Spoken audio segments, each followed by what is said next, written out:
mbokk yeeg xarit yi ñuy seetaan à travers Thiès Info ñu ngi leen di nuyu di leen ziar comme ni ngeen ko gisee nag ñu ngi leen di nuyoo fii nga xamante ni moom mooy Mikeland li tax ñu ñëw tey nag Mikeland mooy sortie bi nga xamante ni l'actuel maire monsieur Babacar Diop def na ko il y a 3 jours de cela fii nga xamante ni moom mooy Mikeland mu dugg fi def fi ay visite kaddu yu mu ci jot a rotal nag mooy fas yéene daaneel li nga xamante ni moom mooy Mikeland bi ndax insécurité bi fi am. te jàpp na ni aussi wax na ni aussi fii espace public la jeunesse bi ñoom ñoo ko moom yooyooy kaddu yi nga xamante ni monsieur le maire moom la teg ci loxo Thiessois yi ba fas yéene nag tëj fii nga xamante ni moom mooy Mikeland mu ngi noonu nag si kanam tuuti dinañu def benn doxantu benn micro trottoir boo xamante ni dañuy fas yéene dem jëli xalaatu askan bi ñu wax seen xalaat d'accord nañu ou d'accord uñu ci décision monsieur le maire loolu ci kanam tuuti ngeen koy am à travers Thiès Info Thiès TV. Très chers internautes comme ni leen ko waxee tout à l'heure fële devant Mikeland bi donc tey nag ñëw nañu fii actuellement ñu ngi Kajoor Glace ñu ngi dalal nag ki nga xamante ne mooy Mouhamed Lamine Badji moom yaakaar naa ni kenn dootu ko présenté parce que bokk na vraiment ci ñi doon wax di kaas ci li nga xamante ni moom mooy problème yi Mikeland amoon alors Mikeland Kajoor Glace daanaka même chose la moo tax ñu fekk ko fii tey dalal ko Lamine ñu ngi lay nuyu. ñu ngi leen di fay Thiès Info Kadia maa ngi lay ziar bu baax a baax ak sa équipe technique voilà. voilà ñun tam ñu ngi lay ziar bu baax a baax alors actuellement actualité bi daw Thiès ñëpp xam nañ ko l'actuel maire monsieur Babacar Diop génn na def ay visite fii ci Kajoor Glace ak fële nga xamante ni moom mooy Mikeland liñ ci jot a jàngat kàddu yi jot a rot rek mooy dafa fas yéene yëkkati li nga xamante ni mooy espace bi alors sa xalaat d'accord nga ci wala d'accord ci d'abord. loolu ku xam Mouhamed Badji xam ni déjà en tant que chargé de com du Mikeland mënuma ci ànd parce que équipe municipale bi fi nekkoon Talla si la jiite ko gis nañ ñu maa ngi ñoom seen suñu fantasiro loolu la woon Talla suma nit la suma waay la waaye nag man luy défendre intérêt Thiès ak Thiès waay yi aw ma ci xarit aw ma ci mbokk moo tax Mikeland ma yàgg ci am taxawaay depuis 2018 lay wax donc ñu ngi xeex ci tax ñëpp ñi fi investir donc tey maa ngi fii tey Kajoor Glace pour wan leen ni lépp benn la donc interview mënoon naa ko defee Mikeland mais Kajoor Glace tamit la ñu def ñun Mikeland moom la def donc ñun ay frères la ñun ñi nga xam ne dañoo xalaat Thiès bi nga xam ni c'est un Thiès meilleur donc ki investir fii ñu dañ koy saluer bu baax nekkul suñu concurrent parce que fii Thiès waaye dañoo bari ba kenn rek mënu leen servir bu njëkk on n'avait que 2-3 restaurants dans la ville aujourd'hui tey macha allah Thiès waaye bu ñu génnee rek restaurant yi fi nekk mënu leen servir donc bu Kajoor Glace ñëwee ci wet ga donc voilà mi benn la donc tey ñun ak Kajoor Glace benn lañu quoi donc di wax ni c'est regrettable Talla Sylla amoon na ambition waxtaan ak Mikeland xool lu ñuy def ba gën a ñoŋal espace bi kii nag di Babacar Diop ñëw même pas 1 mois ba mu jëlee service taxaw ne dafiy jëlee moom waxul sax day xoolaat rek day defaraat rek day xool nañuy gën a ñoŋalee place ba moom nee na dafiy jëlee Kajoor Glace dafiy jëlee Mikeland Babacar Diop dama koy wax fépp ñu ma koy tere waaye nag dama yaakaar ne li mu amul doom moo tax nag mu bëgg fee jëlee nag espace bi nga xam ni c'est le seul parc d'attraction bi Thiès am Thiès na mu toll lépp benn parc d'attraction moo fi am maanaam benn foo xam ne fa la xale yi mën a foowee moo fi am mu doon Mikeland Kajoor Glace xëy na du parc d'attraction mais gis nañu tamit xale yi bëgg nañ ko lool yaakaar naa ne bu amoon doom as tuut di ànd ak moom chaque week-end comme ñun nuñ koy defee ñun ñii am ay jarbaate gi doom yaakaar naa ne du fi bëgg a jëlee espace bi et son discours varie parce que gis nañu démb ci vendredi dafa bind benn note wala xawma arrêté envoyé ko donc la gérante du Mikeland di ko yëgal ni rompre na contrat bi maintenant li ñu jaaxal ci discours am parce que moom dafa ne moom espace public yi nga xam ni Thiès waaye ko moom daf koy récupérer espace public yi ñu privatiser da koy récupérer daf ko juste mu nekk espace public ñi ñi mën ci am accès sans pour autant ñuy fay mais loolu dafa waroog li mu def parce que nee na motif bi nga xam ne mooy tax mu rompre contrat wu Mikeland mooy motif d'hygiène nee na dafa gis ni Mikeland dafa xaw a insalubre te Babacar yaakaar naa ni ba muy ñëwee Mikeland gisul Mikeland ibi Mikeland ça fait 2 mois ñu nekk en réfection ginnaaw bi équipe municipale bi fi nekkoon tojee podium ba ndax seen monument boobu nga xam ne kenn xamul lu muy tekki ginnaaw équipe municipale bi fi nekkoon ba ñu salle polyvalente bi ñu bëggoon tabax nga xam ne ku fa am donc say gan yu bakkane fa nga leen di yóbbu ñoom dañu ko tere woon ginnaaw loolu gravats yooyu ngeen fa gis mu bari fa lool mairie bi moo ko toj ba noppi jëlu ko fa ñun Mikeland ñu xam ni dañ ko war a defaraat ñu tëj bërëb ba di ko defar ci loolee la fi Babacar falu ci ginnaaw loolu la fi jaar tamit fekk ñuy defaraat Mikeland mu taxaw naan ñu da ngeen naa tilim da ngeen naa salte yéen mbëbës ngeen maanaam loolu insulte la te Babacar yaakaar naa ne gënuñoo yey ci dëkk bi gënuñoo doon ay Thiès waa la ñu def Thiès musu ko fay def Babacar amul benn 1 mètre carré bu mu fi investir ñun nag on a investi sur donc vraiment à Thiès loo xam ne njëriñu Thiès waay la Thiès waay ñoo bëggal seen bopp Mikelande Thiès waay ñoo bëggal seen bopp Kajoor Glace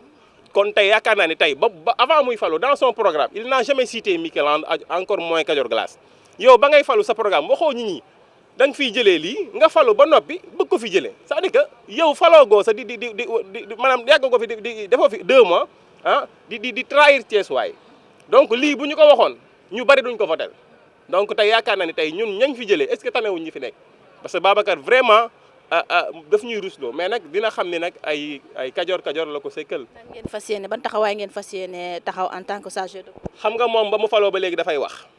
rek lay def Babacar defagul benn investissement Babacar demagul marché central Babacar demagul ci jumaa yi Babacar demagul kër diine yi ba mu faloo ba léegi wax rek ay discours waaye na xam ne discours am mënuñoo jaaxal parce que Senghor moo fi nekkoon maire sëgam Senghor moo jaaxalul Thiès waaye du Babacar mii xale bu ndaw bi moo ñuy jaaxal cette ville là c'est pas ay wax moo ko defar Thiès liggéey ñaq moo ko defar na liggéey te bàyyi ñiy liggéey ñun dañoo liggéey macha allah ba yàlla sutural ñu ba ñu am Mikelande am Kajoor Glace moom nag na wax lan la fi def Babacar jëlul sa benn nit muy liggéey amul sa chauffeur moom ci boppam musul am chauffeur xanaa chauffeur mairie mooy dawalal boppam ñun au moins on emploie des dizaines de Thiessois emploi direct kon tey daf ñoo war a jox cër nee na dafa rompre contrat ba mais contrat boo ko rompre ci caaxaan yi mais xam nga ni xel que ni dañ la yóbbu ci yoon yow amagoo 2 mois ñu yóbbu la ci justice Babacar Diop moo ko fi def dans l'histoire de Thiès nekk maire 2 mois ñu yóbbu la ci yoon te nag ñun du ñu wax la ñuy def avocat yeeg ña war a jóg yëpp ña ngi jóg wax nañ ak moom nee na sa décision est irrévocable yaakaar naa ne booy rompre contrat bi nga xam ne mairie da koo sekk ak donc 1/3 da nga dem ci préfet wax ak moom da nga dem ci ñi nga xam ne ñooy service technique yi ba ñu jox la lu leer loo xam ne tey mooy mën a tax voilà mais service d'hygiène ils n'ont pas fait une note par rapport à l'hygiène au Mikelande sapeur pompier amuñu lenn lu ñuy ŋàññee Mikelande waa urbanisme amuñu lenn lu ñuy ŋàññee Mikelande moom la maire mu ñëw bind benn arrêté ne dafay rompre le contrat juste pour par ay mesures hygiène yu ñu respecté wul mais boo fekkee ñuy réfectionné di defaraat Mikelande c'est normal nga fekk fa ay gravats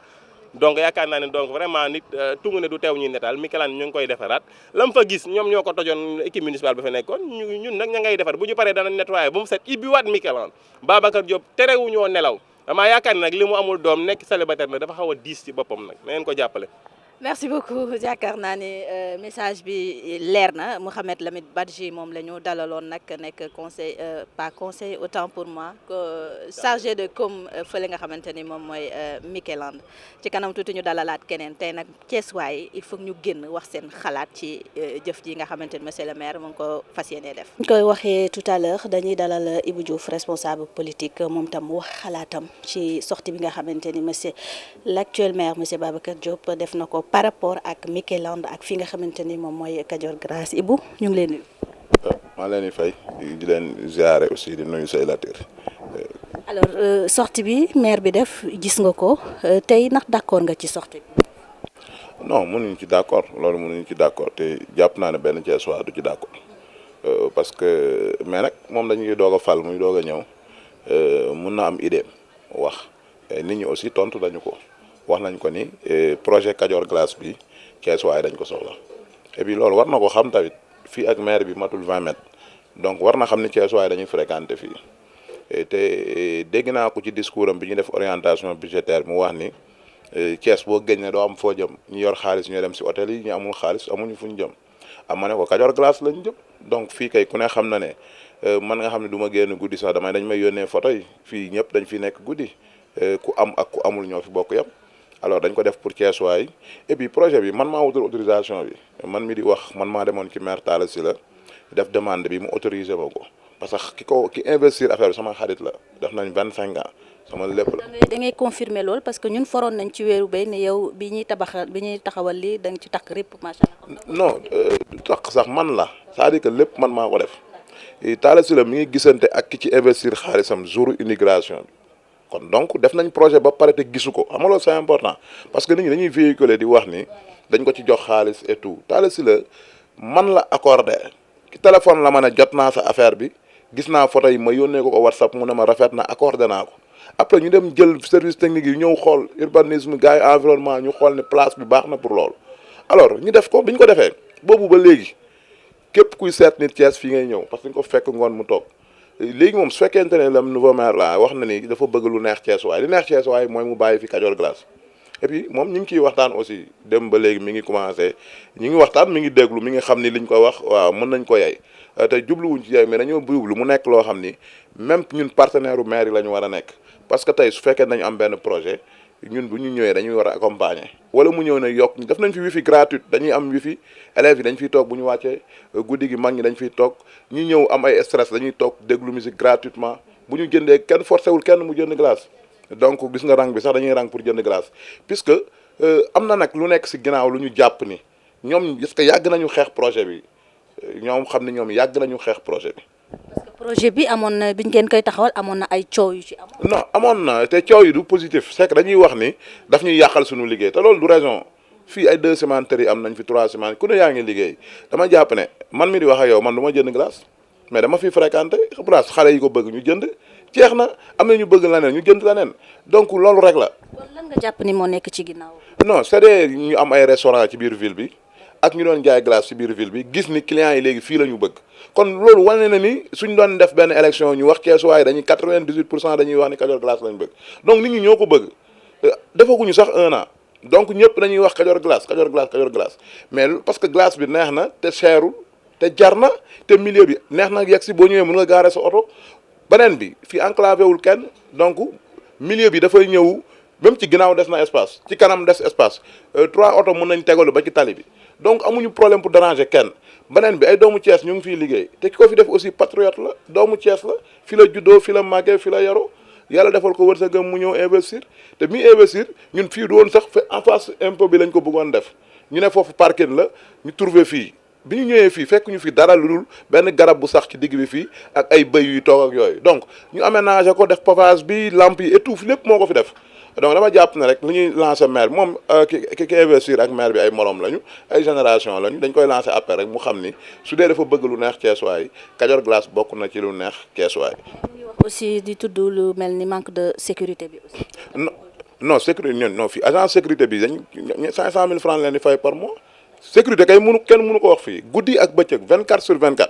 am na yeneen mbër yu ñu recruter sax ñoom dañuy taxawal ci côté bi nii pour en cas ku fi këf téléphone wala dara donc sécurité Kajoor Glace poubelle yaa ngi ñële loo sànn da nga ko fay def bu ñu xëyee bale et tout am na toilette publique fii mosul am toilette publique fii yëpp ku bëgg a ñëw toilette da ngay ñëw def toilette pare ñu nettoyé ko donc dama jàpp ne man lii maire bi daf ko war a wax ne waa ji wutaat ci beneen loolu mooy projet bi ñu am ko ci yeneen 3 communes yi am na yeneen région yi am na ñu fi jaar ñu dëkk faneen ci Sénégal Touba ñi ngi laaj war nañ ko fa def donc parce que lu nit ñi bëgg la et puis kuy promener da ngay am foo jëndee glace yow mënoo ne ci promenade bi doxantu ba pare ñibbi sa kër amoo foo jëndee glace donc dama jàpp ne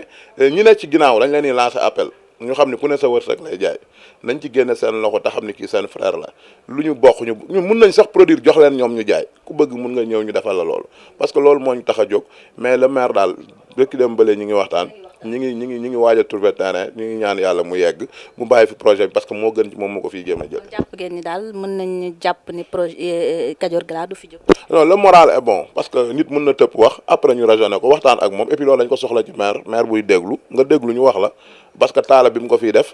nañ ko moom pare inauguration bi la fiy doog a ñëw bi mu visité dafa ne macha allah et puis glace ñun matière première rek la ñuy jëlee bitim réew machine yaa ngi fii la ñuy toggee glace bi fi lañ koy yàkkee fi lañ koy jaayee donc mu am sécurité am hygiène am lépp macha allah donc ñun ñëpp Thiès la ñu dëkk musuma gis nit woo ma ne ma projet bi baaxul projet bi nu ñuy def ba am ko sunu koñ rek laay dégg te bëgg nañ mu yaatu ba ñëpp mën ci jot. macha allah mais Ibou bëgg nañu nga leeral tuuti tout à l'heure li nga njëkkee bi ngeen di door a teg lii parce que ñu bëri dañu jàpp ne xaalis dafa dox seen diggante ak monsieur le maire bëgg nañu nga leeral loolu est-ce que liñ ciy wax dëgg la wala. non xam nga ku xamul rek mooy wax man waxuma la monsieur le maire mais man dañ ma ne dañ ma cee jox xaalis parce que xamuñu woon sama diggante waaw non parce que xamuñu woon sama diggante ak Abdoulaye Mbow. man moo jëli sama jabar man maa ko may 2e femme maa ko jëli maa ko yóbbul 25 ans la ñu ànd boobu du peut-être comme Kajoor Glace amul woon Thiès duñ ko xam parce que moom deful politique et puis ñun ñoo nekk port de Dakar muy def transit man ma nekk port nekk agent port ñuy nekk guddi ak bëccëg donc nit ñi yaakaar rek la ñuy wax amul 1 franc maanaam li gën a garaaw mooy maire Talla Sylla gisul woon waa ji bi ñu accordé ba inauguration la ko gis te déggante wuñ téléphone aussi parce que Talla dafa xam Thiès waaye daf ma ni bugguma ko recevoir sax ñu yaakaar daf ma jox dara donc service technique yi aussi amul kenn ku ñu jox dara kenn ku ci nekk jàpp nga ci ba document yi génn ñuy fay même suñu waree xoolaat contrat yi su fekkee dafa jàpp ne la ñuy fay loolu dañ koy waxtaanewaat ñi ngi fay perception municipale di fay ay droit di fay ñi fiy liggéey di fay agence sécurité bi di nettoyer def lépp di am suñu wifi gratuite ku ñëw toog béggee quoi parce que à part lii man su ma demee Maroc dama ko gis Casa di ko gis Marrakech yi mel nii la ay milliers yu nit ñi di toog am ay place des pigeons yëpp war na am fii parce que nit ñi lu leen di attiré mais fii boo ko fi dindee pour moom nit ñi dañuy ñëw toog ci ay jardin non il faut que mu am luy animé tamit man dama jàpp ne 98% des Thiessois dañu d'accord ci affaire bi te wane nañu ko ni muy animé ngay xam ni wane nañu ko donc dama jàpp ne rek na ko bàyyi mu dox après ñu fexe mu amaat ci yeneen 3 communes yi ba population bi ni ñuy dikkee en masse yu wàññeeku dem ci yeneen Kajoor Glace te ñu ngi ci sori nañu ci quoi voilà. waaw jërëjëf avant tout dañ leen di nuyu waa Thiès Info di nuyu le directeur Sey Latir di nuyu bépp mbokk internet boo xamante nii rek mi ngi suivre Thiès Info di nuyu le maire Babacar Diop di ko féliciter di ko encourager ci liggéey bi nga xam ne yàlla jox na ko mooy mu nekk maire de Thiès ak maire yi nga xam ne yépp ñoom la yàlla teg fii coow li nag gis nañ ko depuis boobaak léegi bari na trop lu jëm ci wàllum Kajoor Glace ak li nga xam ne moom mooy Mikeland bi déjà man moom li nga xam ne moom laa ci yëkkati comme xalaat rek que ne tey Kajoor Glace bi positionnement bi nga xam ne gis naa ko au niveau de la place de France positionnement bu am importance la ndaxte place de France bërëb la boo xamante ni nit ñi dañ faa war a ñëw ngir divertir nit ñi ñëw ñu fa pour liggéey si ñëw ñu fa pour dara dañuy liggéey suba ba ngoon jot boo sangoo après timis nga mën a doxantu ànd ak sa njaboot wala ànd ak sa soxna dem doxantu ji foofu mais bërëb boo demee di fa doxantu léeg-léeg di nga yittewoo jënd dara moo xam mooy loo lekk moo xam wala mooy loo naan xam nga tey mënoo dem ba mairie am loo yittewoo jógewaat foofu ne da ngay dem ba biir ville pour jënd dara loolu day xaw a metti kon tey investissement wu Kajoor Glace man bi ma ko njëkkee gis xawma ku ko moom musuma koo gis mais dafa nekkoon investissement boobu ne xam naa ne rafetlu naa ko man ci sama xalaat ndaxte day bërëb boo xamante ni Thiessois yi dañ fay faral di ñëw muy place de France waaye léeg-léeg nit ñi dinañ yittewoo jënd glace wala yittewoo loo xamante ni dinañ ko mën a kii ak seen njaboot toog fiixlu ak yooyu yëpp te loolu gis nañ ko foofu kon pour man Kajoor Glace yàqul foofu dara war na fa mën a des pour man te loolu aussi maa ngi ciy lancé appel monsieur le maire bi nga xam ne moom la fi yàlla teg muy Babacar Diop que mu gën ci xalaat ndaxte aussi d'accord moom mooy maire dëkk bi benn objectif la am mooy defar Thiès pour mu gën a baax waaye aussi bu ñu jógee tamit pour defar bu ñu gisee loo xamante ni tamit yàqalul dëkk bi dara it war nañ ko faa mën a baax te j'ai vu que ne tey Kajoor Glace wax dëgg yàlla Thiessois yëpp dañ fay dem man mii di wax ak yow léeg-léeg damay toog guddi ma ànd ak sama soxna wala ma ànd ak samay doom yóbbu leen fa Thiessois yëpp koo wax mun la man yóbbu ma Kajoor Glace nga jënd ma nangam donc nekk na loo xamante ni ki ko investir sénégalais la Thiessois la dëkkul ci àll bi du étranger du dara kon donc moom aussi war nañ ko mën a bàyyi pour man mu liggéey loolu yàqalul dara Thiessois yi yàqalul dara aussi ñi nga xam ne ñu ngi ñëw ci place de France bi. diggante maire ak Mikeland amoon na problème man li ma ci jotoon dégg avant ak maire Talla Sylla mooy monument boobu nga xam ne moom la ñu def foofu boo xoolee amoon na benn genre podium bu ñu defoon foofu ñu ne nañ ko toj parce que monument boobu lu yàgg ci Thiès la dafa nekk loo xamante ni maanaam warul den ak dara ñu dindi ko loolu moom xalaatu maire la te peut-être am na ci décision parce que boobu moom moo nekkoon le maire de la ville de Thiès. beneen bi aussi moom mooy gis nañu ne Mikeland bi aussi xale yi dañ fay ñëw di dugg di jouer et tout mais li ma bëggoon ñu gën ko bàyyi xel mooy avant Mikeland bi di am. avant Kajoor Glace di am nañu dem seet bërëb yooyu nan la ñu meloon c'est-à-dire il faut ñu bàyyi loolu xel bi ñu bërëb yooyu bi ñu fi amul woon foofu ay jamono lu mel ni benn genre jet d'eau moo fa amoon ndox mu bari moo fa daan am man mii di wax ak yow bi may gën a nekk booy ñun dañ daan ñëw bu mësaan a taw ba fees ñuy ñëw di dugg foofu di sangu mu nekkoon bërëb yoo xamante ni déjà setul woon bu ñu waxante dëgg tey boo xoolee place de France foofu ñu def Mikeland bi Kajoor Glace bi ak yooyu yëpp da nga fa daan ñëw bi ñu koy soog a liggéey en 444 bi rafetoon na mais bi ñu demee ba ci biir dafa commencé woon tilim am ay mbalit ak yëpp kon damaa jàpp ne investissement yooyu fa ñooñu def une pierre à deux coups la ndax de un dina tax ne bërëb yooyu dina set de deux dina attirer les Thiessois pour li nga xam ne moom mooy objectif place de France bi ñu mën ko atteindre. xam nga objectif place de France pour man leen dong la Thiessois yi ñoo ko moom dañ fa war di ñëw di nemmeeku di toog comme léegi fa ay match su amee wala yooyu yëpp ñu ñëw fa di def ay fan zone wala affaire yooyu mais tey bërëb yooyu nit ñi buñ fay ñëw di déplacé wu dafa am aussi lu leen fay téye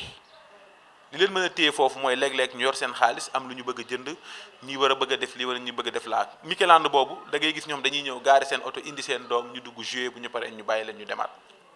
pour man nekkul loo xamante ni lu yàqal Thiessois la quoi wax dëgg yàlla. te aussi tamit man bëggoon nañu xam tamit ñoom dindi bi ñu ko bëgg a dindi aussi buñ ko dindee ginnaaw buñ ko dindee tamit lan la ñu war a proposer les Thiessois aussi parce que ñëw nga gis loo xamante ni tey Thiessois yi ñu ngi ciy gis seen bopp gis nañ ne avancement la parce que tey Kajoor Glace boobu ngay gis nii man damaa jàpp ne loolu lu avancé la voilà non c'est quelque chose parce que tey jii tamit nañ waxante dëgg glace boobu ay jamono boo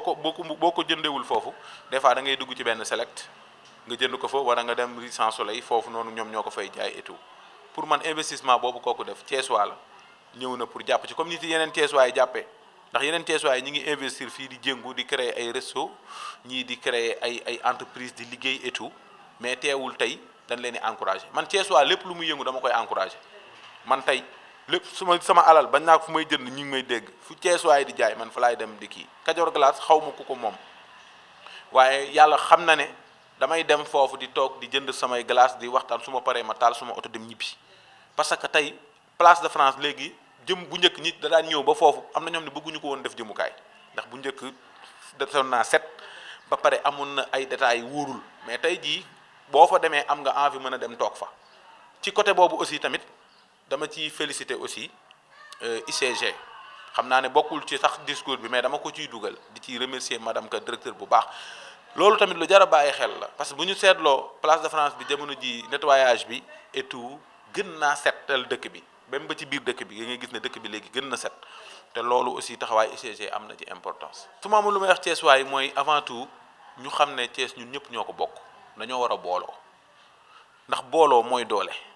gis nga soxna Kadia dafa am lu ñuy wax élection dafay jàll benn parti la ci politique. bu xasee jàll dafa am phase bu ñu toll mooy phase bu liggéey dëkk bi fa la ñu toll tey gis nga dëkk bi mënuñu koo liggéey ci divergence buñ ko bëggee liggéey dañ koy liggéey ci ak booloo xam nga tey yàlla ay mbiram dafa yéeme tey am na ñu fi nekkoon maire tey ñooñu ñëpp dafa leen ñëw indi fi ñeneen ñii fi nekk déjà ñun Thiessois dañoo war a am yéene am xolu ñaanal leen ñu réussir seen mission ba pare jàppale leen ci ñoom aussi tamit ñu taxawaay boo xamante ni taxawaayu njiit la. ndax ci njiit aussi amul xàjj amul seen du jaaga ne ñii ñoo newoon sama parti ñooñu lay àndal ñii ñoo nekkoon opposition ñoom laa doon xeexal du ma leen ci boole déedéet fi mu ne nii toll ñu phase boobu phase bi ñu toll mooy que ne ñoom les maires nañu xam ne que ne maire Thiessois yëpp lañ maire Khadim Samb lañu maire Yankoba Diatara lañu maire docteur Ndiaye maire ñëpp lañu kon donc nañu boole suñuy doole bokk ndey bokk baay ba pare ñu déglu ñëpp comme tey jii déjà problème mi ngi nii am ñi ngi koy régler nañ ko régler dans l'amiable ñun nag li ciy suñu xalaat mooy suñu sañoon bépp Thiessois bu jóg di liggéey te yàqaloo Thiès nan la bàyyi nga liggéey et on a vu que ne Kajoor Glace ak li nga xam ne mooy Mikeland bi fi ñu ne ñi ngi toog di liggéey mais jusqu'à présent gisuma mën ne lu ñu yàqal Thiessois yi la. sorti monsieur le maire bi mën naa ci dem bref quoi donc comme ça parce que ñu ngi woon ci benn structuration benn mouvement bu tudd Thiès Debout ginnaaw bi ñu nekkee ay Thiessois ba pare ñu nangu it volonté bi fi am mooy. nouvelle équipe dirigeante bi fi yàlla teg ñu nangul leen ko di leen ci jaajëfal en plus de cela on a été ci benn kuréel bu ñuy wax Thiès Debout mu nekkoon ay ndaw yu taxawoon ci dëkk bi ci élection yi bëggoon pour ñu doon combattre pour un redressement amaan ñu ñëpp amoon nañ ay appartenance de parti politique suñu parti yooyu aussi ci seen tur demoon nañ élection mais tënkuwuñu woon aussi ci li parti yi waxoon ndax choix yi fi amoon gënaluñu woon kon bokkoon na it ci liñ doon xeex ci li nga xamante ni jàppoon na ni ñooñu suñu ay parti traditionnel tànnoon suñu leen indi woon aussi mauvaise pratique la ñuy gisaat ci dëkk bi te Thiès dafa commencé woon yàqu benn système bu fi duré pendant 20 ans aussi yëf yi xaw a tagga témbee ñu xañ lu bari Thiessois yi nangam ak nangam donc loolu tamit loolu lan nekkoon di xeex pour que dëkk bi mën redressé wu tey aussi yàlla dogal na ni loolu gagné nañ ko ñun nag ki ka gagné ak ki fi toog gisuñu si benn loo xamante ni dan naan kii ak kii la parce que dafa am lu ñu doon xeex muy benn système bu fi nekkoon. li ngeen doon xeex actuellement nii am na ñeneen ñu fi toog est-ce que seen xel dal na ci ñoom. lan doon xeex ba gagné ko ñi fi toog mooy la ñu gënal parce que ay candidats lañ doon xeex yu ñu defoon choix ci ñoom tey ñi fi toog kum ci mënoon a doon ci ñoom mel na ni ñun ñoo fi toog comme muy Babacar Diop mi fi toog ak seen liste bu fi beneen liste ma lay sekk toogoon wala bu Thierno Alassane wala bu keneen ak keneen jàpp na ni ñun ñoo toog ndax liñ doon xeex xeexaluñ ko woon kenn mais Thiessois lañ ko doon xeexal tey nag seen nouvelle équipe dirigeante ñëw na te liñ doon xeex lu si bari bokk na ci injustice bi am ci dëkk bi mooy espace public yi ñu joxe loo xam ni Thiessois yëpp a ko moom ñu jox ko benn nit xañ nit ñi lu bari te ça n'arrête pas à la promenade des Thiessois. Ces espaces-là sont dans les communes d'arrondissement lu mel ni commune ouest bari na fa on a vu à la commune ouest allez à la commune ouest ngeen dem poste de santé bu Grand Thiès vous trouvez là-bas on a construit là-bas un R+1 pour une pharmacie au détriment des populations alors que c'est un bien public poste de santé la mais ñu xañ ko benn nit ñu xañ ko poste de santé bi xañ ko communauté bi jox ko benn nit mu tabax fa R+1 tey vous voyez là-bas l'arrêt d'Escos à 2 mois des élections vous voyez les populations de Nguent Nasrou di combattre Lamine Diallo ci lotissement bi mu doon def côté Nasrou ci côté terrain bi ainsi de suite combien d'espaces verts yoo xam ni commune ouest les gens se sont combattus sur ça tey aussi ces gens-là li ñu combattre ci loolu y a des personnes qui se sont implantées là-bas kon nous appelons aussi au maire d'arrondissement et la ville aussi injustice bi am ci dëkk bi et loolu ñu doon xeex ba tax ñu samp leen nañ continuer leur mission nañ continuer seen taxawaay pour joxaat Thiessois yi seen àq ak seen yelleef li ñëpp bokk léppi ku ne la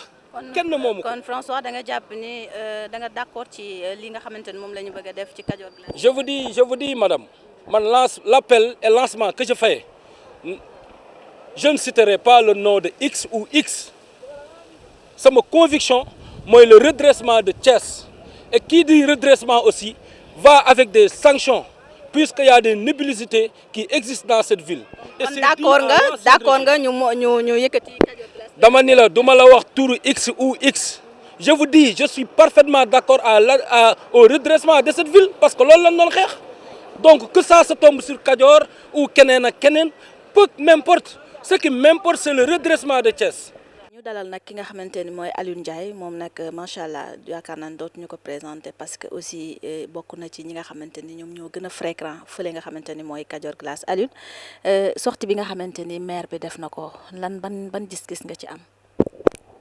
waaw tout d'abord ñu ngi lay nuyu Kaja yaa ak sa caméraman bi ngeen àndal di leen remercier ci lii ngeen di def muy liggéey bu am solo ndax lu xew rek ngeen jóg laaj askan bi vraiment di nuyu waa Thiès ak seen site bi. nga xam ni ñëpp a ngi koy suivre di nuyu waa Thiès yëpp di nuyu waa Sénégal yi foofu booñ ci laajtee dañ ciy sawar ndax man à ma grande surprise keroog bi ma déggee ñu def débat budgétaire bi ma déggee mu wax rek subitement bi ma ko suivre dégluwaat ko dama interpeller ay nit ci question ba man leen kii tuddul tur mais fa mu jëm mooy Kajoor Glace ak Mikeland barki Cheikhul Khadim ñi koy suivre xëy de xam ñi ma woo téléphone à ma grande sœur ñu teg ci mu xëy mu ñu bind ne joxe na rendez-vous presse bi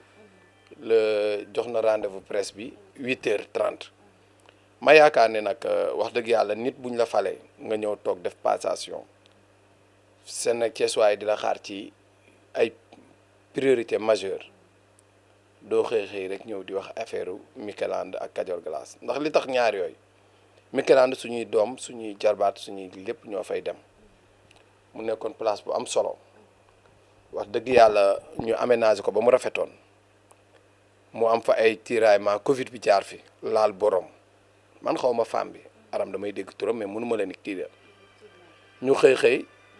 arrêté ko mais am na lu ko jiitu mooy waxtaan woote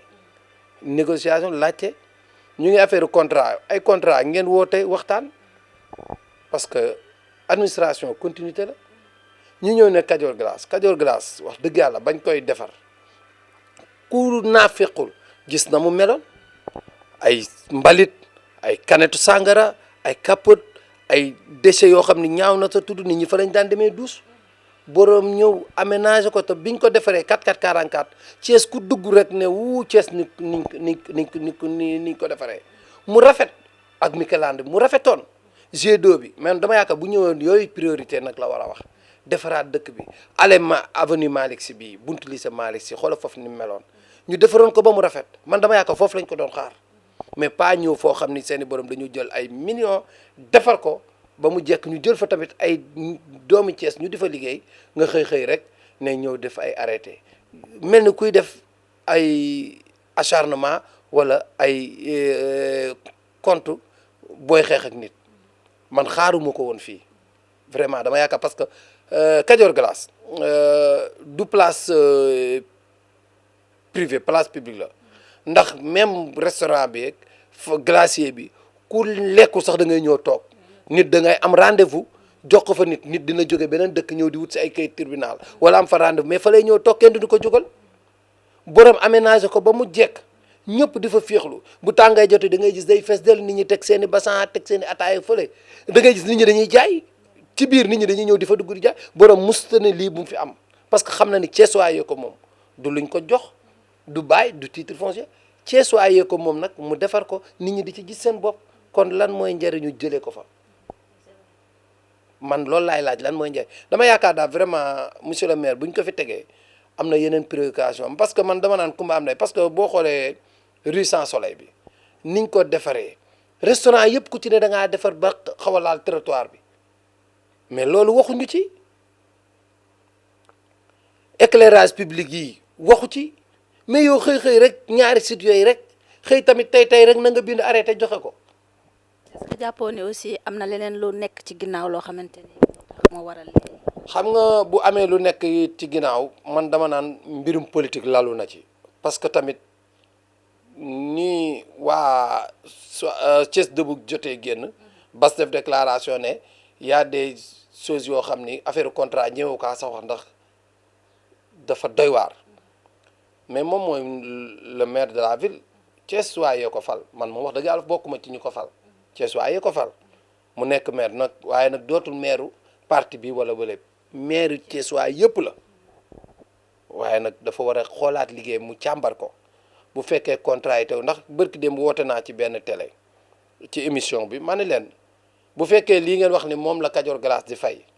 150 000 man moom ànduma ci ndax Kajoor Glace mën na fay lu ëpp loolu wax dëgg yàlla. employé. déedéet ci li ñu moom lay fay perception municipale man leen jaaduwul bu dee loolu lay fay parce que tamit nit ñi dañu waxante dëgg xëy na nag bu dee loolu la borom xëy na da cee gisoon ne day doog a door parce que effectivement ku investir ay mais faw nga jàppale ko ba mu taxaw mais mu ngi ciy jël ay nit ñaa ngi fay toog nit ñaa ngi fay feexlu nit ñaa ngi ciy gis bu fekkee dafa am leneen mu ni tamit y a des dossiers plus sensibles que yooyu kon la moo tax demul ci yooyu priorité xoolal marché yi tali yi xoolal marché yi nit ñi ci kaw yoon yi nga am ci la ñu lal mais yooyu yëpp tamit ay priorité lu mu war a taxaw mais ñaari sites yi fi nit ñi de surtout sax Michelande man li ma gën a naqari mooy Michelande sax nga xam ni borom mu ngi ci ay déficit xamoon ndegam dafa dem wuti partenariat xamoon ndegam dafa dem lebi ay banque yooyu yëpp xalaatoo loolu mais wool nit ki ngeen teg table ngeen waxtaan échanger. est-ce que jàpp nga ne aussi ci deux côtés yëpp est-ce que bi ñuy teg loolu teg nañ ko ci yoon jaar fi ñu war a jaar signer papier yi ñu war a signer. non Kajoor Glace mën naa ci wax ndax xam naa ne borom moom def na ci jaar na fi mu war a jaar yëpp am ay papier am contrat am yu bien déterminé Michelande it la borom def foofu moo ëpp sax li kay def ndax foofu ki yoroon document juriste yi xamoon naa ko ndax ñoo dëkkoon benn kër wax dëgg yàlla nit du jël yenn somme yi ay millions et des millions di ko investir te wutoo ay contrat doon xaymaal ci ñaata lay toll. waaw Kajoor Glace moom borom lam ca def moom ëpp na 50 nanga millions ndax des matériels tout neuf kenn nettaliwuma du début à la fin maa nga fa woon du début à la fin ba xale yi bi ñuy defee stage moom maa nga fa mbuur di ñëw. ñu ñëw ci papier yi. papier yi tamit borom teg na ko fële ndax contrat bi sax ne ñu ngi ci mu ngi ci à fin terme daanaka beneen bi li mu wax ci maire bi parce que tamit nit loo koy waxal tamit waa maire bi am na benn wax ju mu wax ci ne toilette amul Michelande si am na fa mais nag toilette yi it yàlla dëgg la bëgg salte na lool amul entretien amatul toppatoo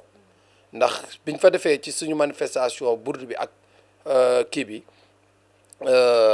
màggal gi suñu safar gi laa ko gis ma ne waa fii moom nu mu demee nii nan la demee nii man leen lii de jaaduwul man wax naa loolu. est-ce que douche yu tilim rek war na mën a tax ñu jël. non douche yi waaw dafa non warul loolu rek warul mais dama ni ci côté boobu bi mu ci waxee d'accord naa beneen bi tamit gravat yooyu ma gravat yi maire Talla Sylla ñoom ñoo ko toj schéma consulté nañ ko ñëw dindi si ndax xaw ma lan dañ ñu monument bi coow li yàgg na faa bari te foofu pëjam la woon gars yi luye ko lu mu leen yàqal ba ñu dindi ko ñu ni militaires yi may ñu leen dàmm ba ñu dindi ko mémoire à nos jàmbaar bi ñuy def noonu ba mu jur loo xam ne yow xamoo sax lan la. gis nañu Alioune Ndiaye xam naa foofu la ñuy tëjee sax émission bi Thiès chaque jour da ngeen dëkk ci ni da ngeen di xeex Thiès pour Thiès normal pour Thiès vraiment bokk ci dëkk yi gën a riche mais problème bi mooy à chaque fois dafa mel ni Thiès dafay gën di dellu ginnaaw sortie bi maire bi def est-ce que loolu tiitalu leen. waaw xam nga Thiès dañuy dëkk bañkat la man dama naan j'ai fait tout le Sénégal sauf Ziguinchor commune mais amul Sénégal fu ma tegul sama tànk ba mu des Ziguinchor commune dama ni boo génnee nga xam ne Thiès dama ni à part Dakar maa ngi ciy waxtaan léegi sama benn copain bu ne passé man ko à part Dakar Thiès mooy ville bi nga xam ni benn affaire la fi ne nag Saly commune comme Saly léegi commune la macha allah parce que xëy na nag dëkk touriste la. ci wàllu xeexante bi maanaam xeex bi ñun xam nga Thiès waaye dañoo tàmm xeex ba ñun li may wax dañoo soxore ba soxore suñu bopp man déjà ci sama candidat bi ma àndaloon Ablaye Dieye maanaam nit ñi xeex nañ ko te ku amoon projet la bu taxawoon pour Thiès ku amoon yéene pour defar Thiès mais ana sa ndax sa li may wax nee naa leen élection locale du élection diw wala diw da ngay xool les meilleurs profits nit ñi dañoo xeex bay xeex seen bopp ba pare di laajte ñi ñu fal ñan lañ. waaw léegi lan mooy solution bi aussi tey nag. mais xam nga solution bi mooy Kaja dama ni nit da nga war a dem ak sa conscience man ci élection ay nit nañ ma fay ñu voté leen man leen xalaatuma ko caar parce que man damay xool li ma doy ak li ma gëm ma dugg ci du ma xool nit wala kaay ma fay la pour nga defal ma lii jamais lu may dama koy jël ko sama propre li may lancé daal ci soit mooy ñun war nañoo jàngataat suñu bopp war nañoo xoolaat suñu bopp te xam ni réew mi fii ak ñu ngi xeex ñu dee ñu gën a dellu ginnaaw te Thiès waroon naa dépassé fii parce que Thiès am na ay intellectuel Thiès am na ay nit ñu baax Thiès am na ay ressources Thiès am na ay borom xam-xam rawatina nag ñu nekk Carrefour à 10 minutes de l'aéroport à 45 minutes de Touba à 30 minutes de Saly mais fooy dem Thiès da ngay gis les fonctionnaires kuñ fi affecté sax da nga fi mujjee jënd kër ndax boobu ñun la situation géographique bu Thiès mais kon ñun lan mooy te ñu mën a xool li war a jëmee suñu dëkk bi ñu bàyyi xeex maire bi tamit ñu tàllal ko loxo pour mu liggéey mais teguñu ko fi pour muy xeex na defar suñu dëkk bi foofu lañ koy xaar xool déglu Thiès waaye laajte ndax lii rek arrêté bii mu jël rek balaa am ko doon jël waroon naa déglu ki ko defar ki fa investir waroon naa tamit déglu Thiès waaye yëpp woote déglu nit ñi joxe seen xalaat mu doog a def li muy def li ñëpp ëpp li ñu wax mu def ko. voilà donc comme niñ lañ koy defee depuis ce matin ñuy dalal Thiès waay fas yéene jël li nga xamante ne mooy seen xalaat te ñuy dalal aussi ñu ngi fii ci Bagdad dalal monsieur Thiam donc monsieur Thiam ñu ngi leen nuyu bu baax. waa ñu ngi leen di fay di leen jaajëfal di leen dalal également fii ci la terre sainte de Bagdad yéen waa équipe Thiès Info di nuyu à travers seen antenne bi le PDG. Sey Latir den vraiment accueillir bu baax ci Bagdad waaw. voilà dañ lay bàyyi nga présenté wu. waaw man c'est Modou Thiam ñu gën ko xam ne ci Thiam le médiateur nekk acteur de développement nekk acteur politique nekk également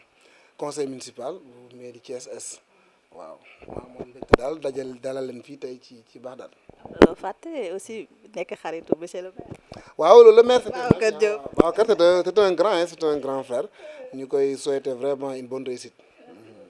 alors moom actuellement ji génn na def benn sortie ci li nga xamante ni moom mooy Kajoor Glace bi ak Michelande bi mu am yéene jëlee ko fa yow en tant que ami mais aussi en tant que acteur développement lan ngay wax ci. waa gis naa sortie bi j'avoue que nag j'ai été un peu surpris ci sortie boobu parce que pour man un maire fraîchement élu woon nga d'abord jàkkaarloog Thiessois yi wax leen fan nga fekk Thiès fan nga ko war a jëme ba pare attaquer les priorités mais là on voit que vraiment dafa ñëw rek attaquer benn xeex boo xam ni xaw ma xeex laa ko mën tuddee xaw mais jàpp naa ni pour man am noonu la war a mën a jiitu loolu parce que gis naa mu ciblé ñaari structure bu mel ni Mikeland ak Kayor Glace tey gis naa mu xëy également génne benn kii de résiliation de bail ba mu defoon Mikeland gis naa également ci biir mu defoon la ay reproches nii pour des manquements graves boo seetee lettre bi mu génne tey ak li mu waxoon bi muy doog génn dafa mel ni mi ngi ut ay justificatif mais jàngat naa ni mi ngi mel ni également ku bëgg a bàyyi ñaari dossiers yi mu jëloon bëgg a bàyyi benn bi jublu ci benn bi parce que lay bi mu bëgg a indil bii ni moo tax mu jëlee ko fi mais bee indilu ko lay te for nañ ci weewu bëy ni recevoir na leen démb ñu jëm ci waa Kayor Glace foofu nag ma bëgg a wax ne ñun ci sax duñ nangu 2 poids 2 mesures nag wax dëgg yàlla non non non c'est-à-dire que génn nga wax ak une vitalité ak une brutalité boo xam kenn xamul lu mundu ni da kenn du ko nangu te dara mun la reculer na dem jusqu'au bout wala mu bàyyi lépp mais jël bi bàyyi bi là très franchement ça devient 2 poids 2 mesures te décision la boo xam man jàpp naa ni c'est prématuré waxtaanu ceeg conseil municipal bi waxtaanu ceeg bureau municipal bi waxtaanu ceeg même administration bi nga xam moom la nekkal ci mairie te administration boobu nekkoon mairie moo leen ko jox ñoom donc l'état est une continuité mairie également continuité la boo ñëw nga def nag d'accord nañ nga def état des lieux wax manquement yi suñ ko mënee réparer ñu réparer ko suñ ci mënee changer ñu changer booy sax jël mesure nga jël mesure mais na fekk na nga tegal Thiessois yi lu am solo lu ñu mën a téye seen loxo mais gis nañ là mi ngi def benn genre mi ngi mettre de l'eau dans son vin quoi comme on dit voilà. est-ce que gisoo ni man duma ko mën a waxee yaa anguille sous roche parce que bu fekkee ni dafa génn wax li muy wax après mu daan ñële mu bañ leen a daan te mu recevoir leen je pense que waa Kayor Glace recevoir na leen démb alors est-ce que amul loo xamante ni am na lu ñuy nëbb ci biir wala lu nekk ci ginnaaw loo xamante ni war nañ de toute façon tey na xel maanaam gémmiñ waxul dëgg wax safaan gis nañu ni moo fi génn wax avec vraiment une brutalité bu kenn mënut a expliquer ci ñaari structures yëpp ñu gis ay jeunes yu ko dem rencontrer ni wax nañoo loo xam mënuñu ko biral ci kaw mais gis nañu waxtaan dina am ñu xëy gis mu génn benn arrêté ci benn structure bi bàyyi benn bi ñu déggaat ni recevoir na responsable structure Kayor Glace ànd ak ku ñu wax Aminata Lo te ñu kooku bokkoon ci mu yeewi n'est-ce pas kon loolu day tey xel li ñuy xaar ci moom du 2 poids 2 mesures na yamale ñëpp li daan kii moo war a daan kee ndax kii d'accord foofu yëpp espace la boo xam ne ñëpp ko bokk ñu nekk nañ fi démb yàlla dimbali ñu nekkaat tey yàlla nañ fi nekkaat ëllëg moo tax ñu on est très bien placé pour wax ci foofu espace vert la woon on est d'accord mais à un certain moment nekkoon na également dépotoir d'ordures parce que mairie fi nekkoon toppatoo wuñ ko woon am Thiessois yu jug wala ay en tout cas ay bonne volonté yu jug gis ni am nañ fi lu ñu fi mën a jëmmal ñu defoon fa structure bi ñu fa defee structure Mikeland Thiessois yi approuvé woon am nañu d'accord am nañu d'accord soo ko fi jëlee nag ñu jox argument yu leer kenn du fi jëlee dara doo fi remplacer dara boo fi jëlee na fi remplacer dara mais noonu mu fa nekkee noonu la beneen Thiessois également nekkee fee kon boo fi bàyyee kee da nga fi bàyyi kii wala nga jëlee fi ñoom ñaar ñëpp te nag ñu indi argument yu solide mais li ñu koy conseillé mooy na prôner dialogue ak concertation parce que xeex defarul dara ñii c'est des Thiessois ak lu mënti xew ñu fa investir ay millions donc bu yàlla dogalee ndog dal leen borom Mikeland gis naa mu dem fa def infraction en tant que maire munoo ñëw ci kër jàmbur di fa dugg te tàgguloo borom maire Thiès ne veut pas dire que yaa moom Thiès il faut tamit fugg bii mu wàññi ko tuuti ndax tamit il faut mettre la forme ñëwaat na nag dellu ginnaaw mais gis nañu mu def ay vraiment ay papiers administratifs jël ay actes ay décisions mais décisions yi dilué na ko contrairement ak li mu waxoon même décision boobu tam na ko jël parce que bi muy def déclaration première am bi ci conseil municipal ba foofu def ni woon dina jël décision ñoom ñaar ñëpp te kenn du ko delloo ginnaaw gis nañ nag mi ngi mel ni kuy dellu ginnaaw ñu nag ñu xib suñu bët di xool en tant que Thiessois. mais lii acte bi mu def nan la ko mën a jural. non xam nga man li ma gëm mooy. parce que nit ñi aussi xaaroon nañu leneen ci moom lu waral lu mel nii. xam nga li may wax ni l'état est une continuité nekk nga maire am koo remplacer mu def loo xam xëy na dalu sa xel na nga ko gëstu ba mu leer nga tegal Thiessois yi lu leer seen loxo ba pare mais lii day mel ni koo xam ne amuloo programme di xëy rek di xool loo njëkk a jot rek dal ci kawam parce que premier acte maire man gis naa mu ñëwoon ni Thiès dëkk bu la boo xam ne bu tawee inondation bi day bëri nga indil ñu ay mesures fortes yoo xam ne dañ ci mën a jàpp parce que léegi tey nawet ñëw gis naa nga ne éclairage bi Thiès am na problème nga jël ay décisions yu fortes ñu Thiès waaye teg ko seen loxo ñu xam ne kii kat ñëw na pour liggéey gis nañu insalubrité bii ñu nekk nii bu du woon ICG yi fi am contrat bu xam bu ñu fi jugee dëkk bi amul sax oto mbalit nga indi ñu defal ñu décision yu fortes ñu xam ne yow mi am nga politique alternative ñu xam ne xam nga fi nga jëm mais jugtee xeex moom ñi ko fi defoon ñëpp seen mucc gis nañ ko waaw. aco mi ngi noonu mbokk yi comme ni ngeen ko gisee yaakaar naa ni kàddu yu leer na conseil municipal mais encore en même temps ami du maire. alors tey soo amoon un conseil boo xamante ni moom ngay jox monsieur le maire lan lay doon. bon mu bañ a dekk fii def ay genre tintamarre ak genre fougue politique ak ay esprit va-t-en-guerre jeune la Thiessois yi wóolu nañ ko fal ko na wan Thiessois yi que mérito na woon ñu fal ko jiital prôné dialogue ak concertation bañ a dénigrer également ki nga xam moom nga remplacer parce que ëllëg dañ lay remplacer te loolu leble moom lañ lay fay te bañ a dugg ci politique de 2 poids 2 mesures ñu ñëpp Thiès lañ dëkk te Thiès dafa xat acte bu mu posé rek ñu ngi koy xam nga démb la recevoir waa Kayor Glace recevoir waale Aminata Lo il est de Rufisque autant pour moi lu muy def Thiès parce que bokkoon na coalition Yewwi bu ñu fi def une municipalité politique wala une municipalité boo xam ne partisane lay doon nañ dem pour l'intérêt des Thiès pour les Thiessois et par les Thiessois. li ma gis nii ci maire bu bees bi je pense que doxalinam daal c'est un peu regrettable ndaxte aussi pouvoir yooyu amul quoi ndaxte décentralisation l'État le président de la République moom la ñu fal kenn il ne peut pas régler les problèmes quotidiens des populations mu daal di koy dénk askan bi pour ñu koy am ñu koy ak ñuy doxal loolu nag c'est une équipe municipale ça veut dire des élus des conseillers dans les différentes localités mairie ville bi tey ñu nekk Thiès Nord Thiès Ouest Thiès Est ñoo dajaloo ñëw mais mu nekk une équipe boobu ñoom ñoo am compétence donc équipe bi mooy décider moom il est le chef de l'équipe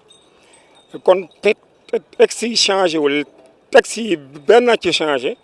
moom benn rek a changé ci texte yi mooy bi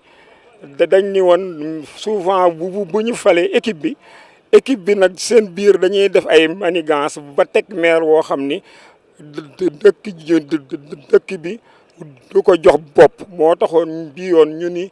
le maire doit être élu population bi dañoo war a fal d'abord seen maire loolu le jeune frère Babacar Diop bénéficié wu mais décentralisation ni muy doxee teg si déroulement bi changé wul le maire nag doit faire des visites comme ni mu defee fii def faneen def ce qui est plus diplomatique et plus cohérent et normal après avoir fait toutes ces visites day delluwaat ci équipe municipale am conseil municipal ni leen gis naa lii li ma gis ni ay rëq-rëq ngi ci nii dama bëggoon ñu corriger ko nii mais un maire n'est pas un président de la République moom kenn dénk ko l'ensemble des conseillers la ñu dénk la décision le maire n'est qu'un exécutif local il fonctionne sur des délibérations du conseil municipal man erreur yooyu ce sont des erreurs de communication mais c'est aussi ci biir na muy doxale ce sont des erreurs j'ai constaté il y a des erreurs parce que man maa doon plénipotentiaire Thierno Alassane Sall au nord am naa ay conseillers yu nekk actuellement en ville mais gis naa ni première conseil am rek y a beaucoup d'erreurs de procédure donc vraiment moom c'est quelqu'un qu'on doit rectifier c'est vrai que Thiès ñun ñëpp ñoo ko bokk peut-être moom am na ci yu mu annoncé ci ay contrat yu mu annoncé naan xaw ma quel mot la utiliser xaw ma c'est yenn yi xaw ma nee na catastrophe la xaw ma lan ma ne ko yooyu peut-être moom mi tiim contrat yi mën nañ ko xam mais ñun on attend d'être édifié waxuma la moom muy jël décision sans ses conseillers di am information yi ci bitti bi sax c'est pas correct hein à sama ñun ñi nga xam ne Thiessois yi parce que Thiessois yi aussi parfois ñoo tooñ seen bopp parce que élection yi ni mu demee les Thiessois ont sanctionné les autorités locales yi fi nekkoon mais ils n'ont pas élu les gens qui sont compétents. Il y a beaucoup de compétences. Le maire nag. da nga jàpp ni moom le maire place am du woon fii. Non le maire peut-être place am man fu may ko gis place am c'est à l'université, c'est un philosophe alors que Thiès gérer une commune ce n'est pas de la philosophie. C'est une démarche, ce sont des procédures, ce sont des concertations. Le maire est un management. Donc, en dehors même de ses conseils, war na xool d'autres Thiessois qui sont à Thiès mu daal leen may benn espace bu muy recueillir leur idée pour développer la commune. Mais boo ko liiree ci ni muy waxee ni man Thiessois yi lii bëgguma ko yéen xaw ma ndax bëgg ngeen comme lii mais mi bëgguma ko. Yooyu ce sont des erreurs de communication. Il doit revoir sa communication, il doit revoir sa démarche. Conseil municipal bi na mu koy diriger demeewul noonu actuellement ñoom ñoo ngi en session budgétaire avec un c'est un comité ad hoc bu mu créé alors que le maire n'a pas compétence d'élaborer un budget, c'est le conseil qui a compétence d'élaborer un coup. da nga jàpp ni actuellement sortie bi mu def ni c'est un peu précoce waru ko woon a def. Sortie bi waru ko woon a def li mu bëgg a defal Thiessois yi aussi nam ko tàmbalee baaxul d'abord bu ñu falee bureau municipal da ngay fal des commissions président commission vice-président rapporteur nga bàyyi l'attitude de ces commissions ñoom ñu yaatal seetaat ci domaine de compétence bu nekk ñoom ñu yaatal recueillir les idées par rapport aux orientations yi nga xam ni Thiessois yi loolu lañu bëgg ci loolu la ñuy mën a tënkee bi budget commission financière bi jël commission yëpp seen xalaat daañu koy mën a tënk ci budget mais man la ma fa am xam ko actuellement am na ay conseillers yoo xam ne ñoo nga ca conseil municipal bi sax te xamuñu ko te loolu ça veut dire que il a mis un comité ad hoc qui va réfléchir pour le conseil parce que léegi les conseils peut-être xeeb na seen xalaat et xeeb na leur démarche ñooñu ñoom ñoo koy proposer un budget loolu nag day mel ni moom il taille tout à sa propre personne il taille tout par rapport ak ay xalaatam. mu mel ni xel kon xaw naa tee ñu tëj foofu la ñuy tëjee rek mu mel ni ci bu ñu déggee li nga wax yëpp mu mel ni xel dafa tey. xel dafa tey mais tamit tout il va arrêter. Très Qu'est-ce que vous avez l'intention de faire alors? non dañ ko on l'observe Thiessois yi ñu sanctionné ñu fi nekkoon te am doole ànd ak état ak seen alal ak yëpp ni ñu leen sanctionné Thiès moom fii c'est un violeur dañuy wax violeur rebelle mais il va arrêter et donc ku bëgg a diriger Thiès di nga concerté wu ak Thiès ndaxte une collectivité locale d'abord c'est le dialogue c'est la concertation kenn nag waxul ngay àndal kuy dëngal wala ngay def loo xam ne du intérêt Thiessois yi mais je pense bien que il est mal entouré parfois lañ koy wax wala boog il n'est pas ouvert au Thiessois. Quand il n'est pas ouvert au Thiessois, tu ne peux rien faire de bon pour les Thiessois. moom mi ñu taxawal nag di Alaaji Ndioba Sow mu baax mi ràññee nañ ko loolu nag taxawaayam fii nga xamante ni moom mooy Kajoor Glace moo waral nag sortie bi nga xamante ni monsieur le maire def na ko ñu fas yéene jël si li nga xamante ni moom mooy xalaatam Alaaji Ndioba noo def. waaw maa ngi sant bu baax a baax di la gërëm et di la sant parce que seen liggéey bi ngeen def biir Thiès dafa am solo léegi fu nit toog information yi fi mën a am yéen di ngeen ko joxe ci ni mu waree vraiment ñu leen ci sant bu baax di leen gërëm. gis ngeen sorti monsieur le maire Babacar Diop ci taxawaay bi nga xamante ne am na ko ne dafa fas yéene yëkkati Kajoor Glace ak fële nga xam mooy Mikeland lan moo si sa xalaat d'accord nga am d'accord. waaw ñun sax am nañu yàlla may nañu ci mbaaxam ñun waa Thiès Debout mu recevoir nañu toog nañu waxtaan ci li nga xam ni pour réew mi rek moo tax rawatina dëkk bi nga xam ne dañ koo bokk muy Thiès Thiès nag ku taxaw pour defar ko boo koy defar ñun dina la ci accompagner gunge la ci mais jàpp naa ni Kajoor Glace demande sociale la parce que Kajoor Glace moo nekk benn milieu boo xam ni ki ko moom di monsieur Mbow gis naa ni xam na ni Kajoor Glace Thiès waaye ñoo ko moom Kajoor Glace doo ñëw toog fi ñu tegal la mu ni sa kanam ñu la jëndal déedéet Kajoor Glace boo dikkee du da ngay ñëw da ngay jënd far force déedéet ay nit dañ fi ñëw wala ay élèves yoo xam dañoo wàcc wala ñu génn récréation war a jàngiwaat ñu ñëw toog fii dem ci ndékkikaay yi ndékki dikkaat toog ba seen heure jàngi jot ñu dem jàngi donc man gis naa ni Kajoor Glace ki ko xam ne moo ko fi indi moom ma nga ci ay business su boppam indiwu ko fi pour dund ci indiwu fi pour lekk ci mais indiwu fi pour naan ci mais créer emploi ici au niveau de Thiès moo ko tax a jóg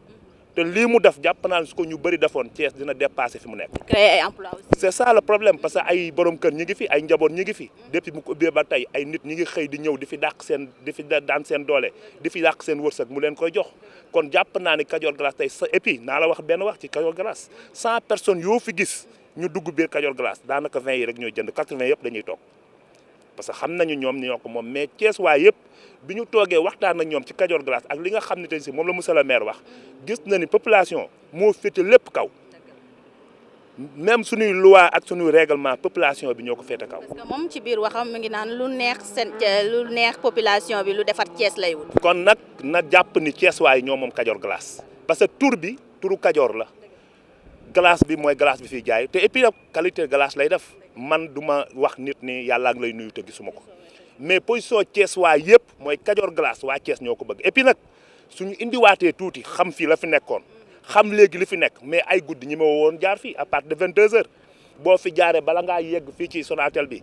ay nit dogale la jël li nga yor fii daanaka biñ koy génne fii mbali di fi nekkoon ma néew xool visite bi mais lu nekk génn na fi ay kanetu sàngara ay lu ma la mënta wax ay bëye fi nekkoon yeneen ñëw fi ñu ñëw indi ko tey jii rafetlu na ko ba mu mel nii mu mel ba am xar kanam gu mel nii kon ñi ngi wax monsieur le maire ni ko ñoom li ñuy xaar ci moom mooy mu tabax mais xaaruñu ko ci toj déedéet merci beaucoup. bëgg nañu xam lan moo yaa ngi wax tout à l'heure que ni yéen waa Thiès Debout demoon ngeen seeti monsieur le maire lu sabootu woon seeti. waaw mooy kon ñun Thiès Debout la ñu tudd Thiès rek ñu ñor. Thiès kese moo ñu ñor moom mu demandé ñu pour ñu ñëw ñu toog waxtaan. moom monsieur le maire moo leen. moom monsieur le maire moo ñu woo demandé ñu waa Thiès Debout ñu ñëw toog waxtaan ci réew mi ak nan la ñuy def ba mu jëm ca kanam avant mu ñu koy wax sax bi mu ñu koy wax boobu waxagul ni sax day toj dara mais yàlla dogal nag ca suba ga ci la def information boobu génn la laan demee ci la ñu toog mais bi ñu toogee xamal ko ni ko Thiès dafa am nu mu taxawee parce que Thiès nag amatul benn lieu boo xam nit ñi ña ngi fay liggéey di fa daan seen doole Thiès li ma la wax léegi rek ci commencement bi. dawal Jakarta jaay café Touba ay yu kenn xamul moo am Thiès te léegi loolu war nañ ko dépasser. nan ngeen fas yéene taxawee waa Thiès Debout pour lii nga xamante ni moom la maire. mooy lépp loo xam ne wax na ko muy intérêt Thiès waay di intérêt population bi dinañ taxaw ci wetam mais lépp loo xam ne tamit du intérêt Thiès waay du intérêt population bi kilifa doo ko gàggantee ci mbedd mais dinañ dem ba toog ak moom ñu wax ko suñu xalaat te xalaat bi ñu am ñun ñi nga xamante ni si bi ñu juddoo. ba fii ñu taxaw di wax yow mosu ñu génn Thiès lu ñu am Thiès lañ ko am ñun xam nañ li xew Thiès lan la kon nañ may nit ñi nopp tey déglu nit ñi parce que loolu c'est très important loolu moom laa amoon ci lu may. ñu ngi lay sant di la jërëjëf Khadija ma sister ñu ngi lay sant bu baax a baax liggéey bi rafet na jërëjëf merci beaucoup. merci ay ca mbokk internet yi mu ngi noonu comme ni ma leen ko waxee depuis 7 heures ñu ngi nekk ci population bi di waxtaan ak ñoom fi ñu njëkkee nag mooy fële nga xamante ni moom mooy Mikeland ñëw fii ci Kajoor Glace dégg ngeen population bi yëpp dañoo àndandoo manko ni vraiment bañ nañu ni monsieur le maire bu mu teggi li nga xamante ni moom mooy Kajoor Glace ak Mikeland parce que fii nga xamante ni mooy Kajoor Glace guddi bu jot wala ngoon bu jot ñëpp dañ fiy ñëw rawatina nag jeunesse bi ñëw pour bége fi donc waa ji ko def aussi di créer ay emploi donc mu nekk loo xamante lu am solo la ñu ngi leen di jox dig daje ci kanam tuuti ndax information bi dinañ ko topp jusqu'au bout ba au final ñu xam monsieur le maire lan la décidé fii nga xamante ne mooy Kajoor Glace ak Mikeland merci beaucoup